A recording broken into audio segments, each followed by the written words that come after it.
Hello, my name is Alexa Meyer, and this is my No Theater research presentation.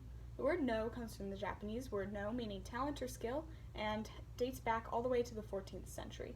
It is an ancient Japanese theater tradition. This tradition evolved from the Chinese Surugaku, meaning monkey dance, and it was developed mostly by Kanami Kiyotsugu and his son Zeami, both of which were Surugaku performers. Kanami made innovations to Surugaku and focused more on stylized dance accompanied by music and song, according to the Infobase Historical Research Center.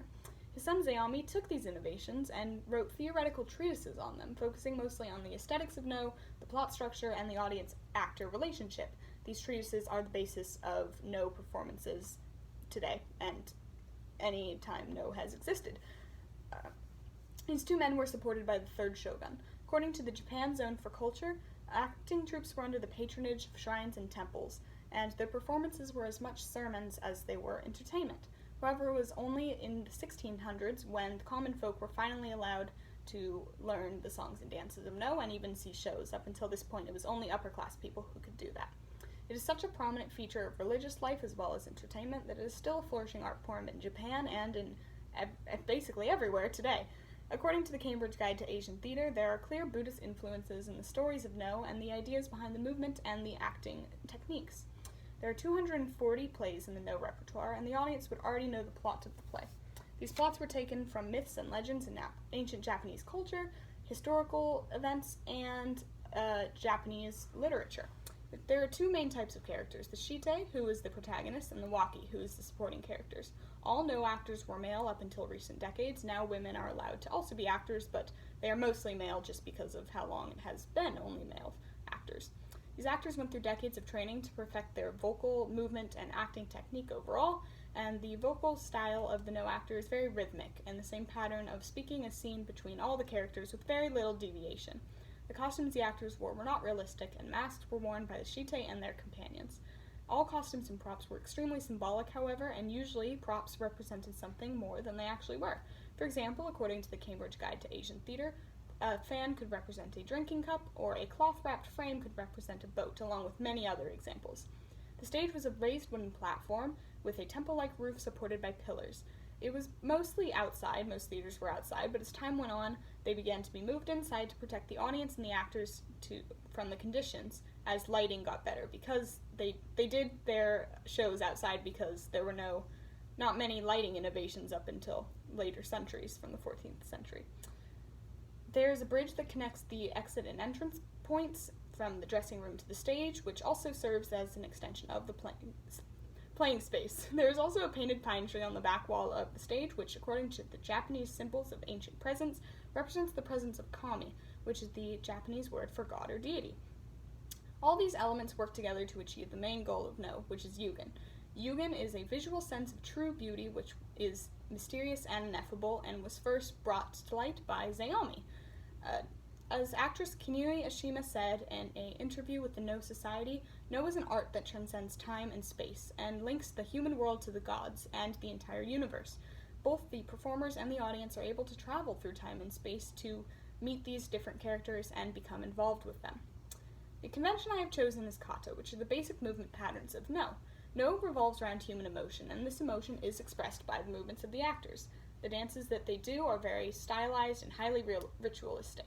Everything in No is secondary to the movements of the actors, which is why I chose this convention, because it is the single most important aspect of No. And it is what elevates the performance to the otherworldly realm and helps achieve Yugen, like Oshima said. Today I will be demonstrating some of these basic movements.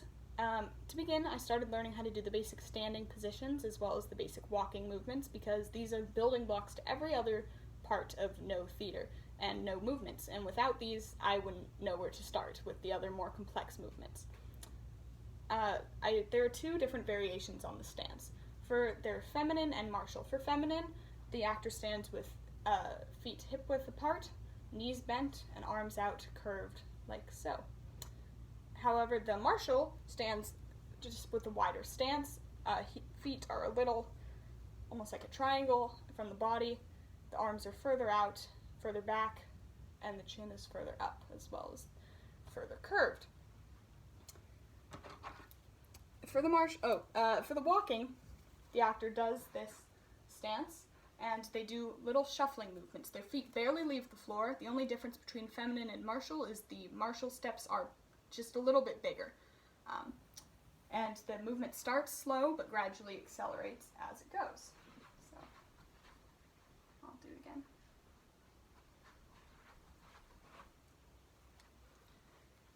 From there, I started watching different No performances and noting the different movements that actors did at different times.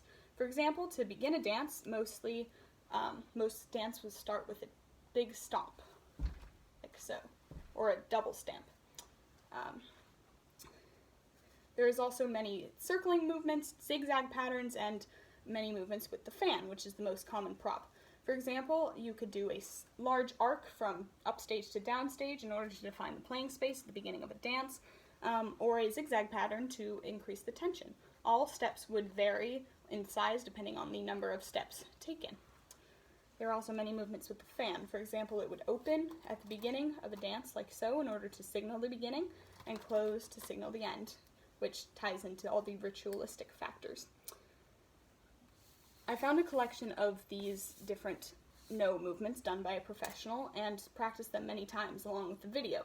I knew that the person doing it was a professional and I wouldn't be able to reach that level, but I tried as best I could to make the movements as less clunky and awkward as possible.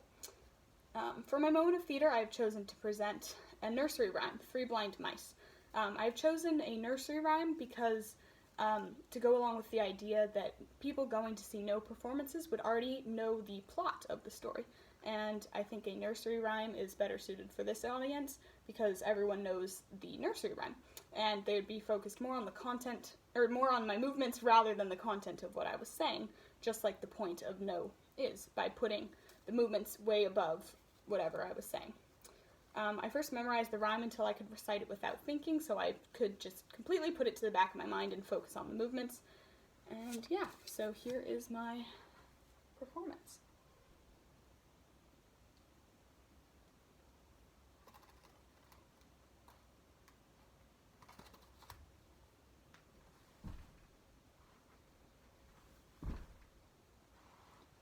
Three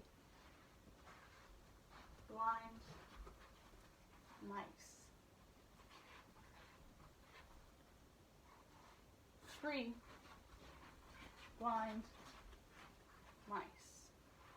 See how they run. See how they run.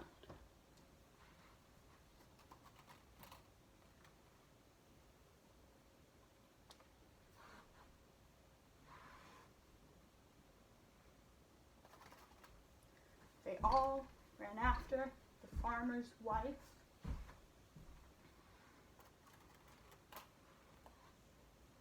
Who cut off their tails with a carving knife. Have you ever seen such a sight in your life? It's three blind mice.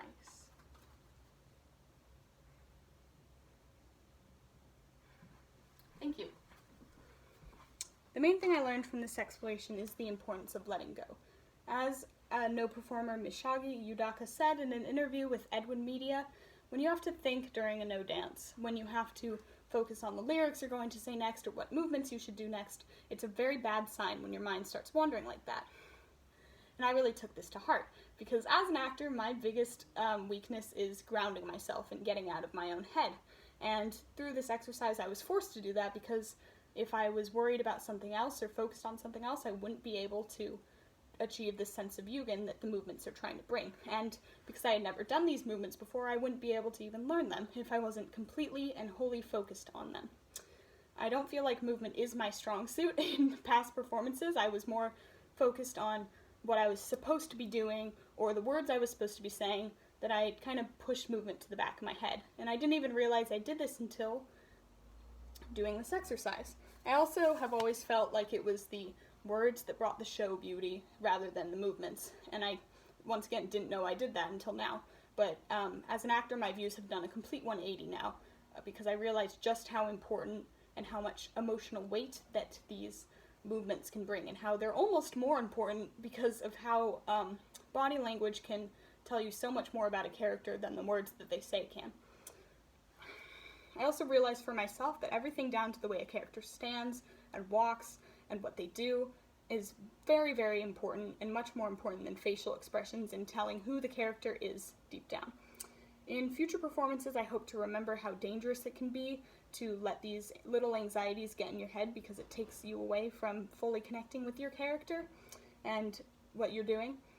And I hope to put this idea of Yugen in the back of my mind to really try to bring the beauty that theater is inherently supposed to bring, because I think at the end of the day that is what the overall goal of an actor should be, is to portray this sense of beauty that you can't really describe in words, that you can really only get for theater. This movement convention, its importance in conveying physical emotion, is very similar to Commedia dell'arte. In both these traditions, the use of the body is critical in getting much of the scene across because of the masks worn by the actors. The masks take away facial expressions that could tell you what a character is thinking or what they're doing, and because of this, the actors have to compensate with more expressive and more important body movements. The goal of Commedia's body movements is more comedy, while No's is emotional, complex emotions, but the method to achieve these goals is the same because of the masks.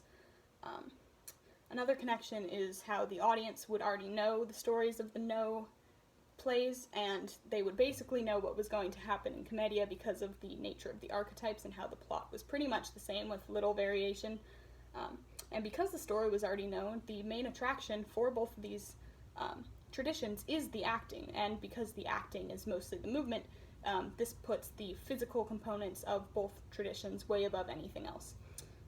Another comparison could be made between the Lazzi of Commedia and the set movements for No. As long as the actors knew the significance, or the classic Lazzi for Commedia and the significance between the No movements, they would basically know what was happening in the story. Once again, overall, it just puts the physical acting as the most important aspect of both of these traditions, making the actors have to focus on that rather than the content of what they were saying. Thank you.